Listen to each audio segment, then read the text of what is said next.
Joining us now, retired Army Major General William Enyart. Good morning to you. Thank you for being here, as always. We always knew that this deal was fragile. Is this just part of the process? Good morning, Marnie. I would certainly think so. Anytime we have a conflict like this, a deeply rooted conflict, you're going to have violations of a truce.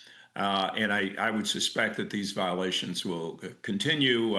Now, whether they reach the size of this one, where the estimates are, somewhere between 30 and over 100 Palestinians killed in the Israeli counterattacks, remains to be seen. There was one Israeli reservist, a master sergeant, who was killed in the shooting by whether it was Hamas. Hamas is denying it. It could well have been another one of the clans in Gaza. There's certainly a power struggle between Hamas and these other clans. One of the other points of the plan, the ceasefire agreement, was that Hamas would fully disarm and de-radicalize. How realistic is that, given their history?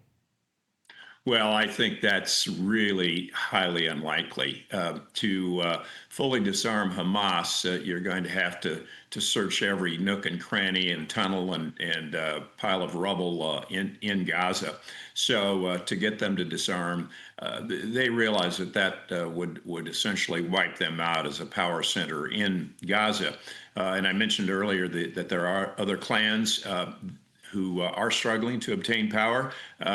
So Hamas is confronted not only with Israel, but also these other clans that are seeking power, as well as the overall disgruntlement of the Palestinian people in Gaza, who've been subjected to these constant bombardments by Israel due to the actions of Hamas.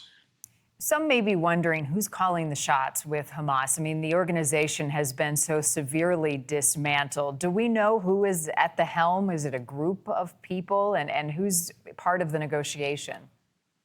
Well, really, in terms of the control of the military arm of Hamas on the ground in Gaza, nobody really knows. We have the Israelis have killed so many of the commanders, so many of the leaders, but the younger leaders just keep stepping up and in taking command. In terms of the political apparatus, which is not headquartered in Gaza, but rather outside Gaza, those folks really don't have a whole lot of control, it seems, over the military wing actually in Gaza. As far as the next phase of this peace plan, let's say that the ceasefire holds, there is no more violence, which is unlikely. What does the next phase for the future of Gaza look like? Well, there has to be a couple things take place. There needs to be some kind of governance structure in Gaza. Now, whether that comes from the Palestinian Authority in the West Bank, whether it comes from external Arab nations assisting in setting up a government, remains to be seen. And a peacekeeping force would certainly be in order here in order to separate the Hamas as well as the other armed factions within Gaza from the Israelis. So we're a long way from establishing any kind of shall we call it a frozen peace, say like we have in Korea or in other places where these conflicts have become frozen over time. That's a long way off yet.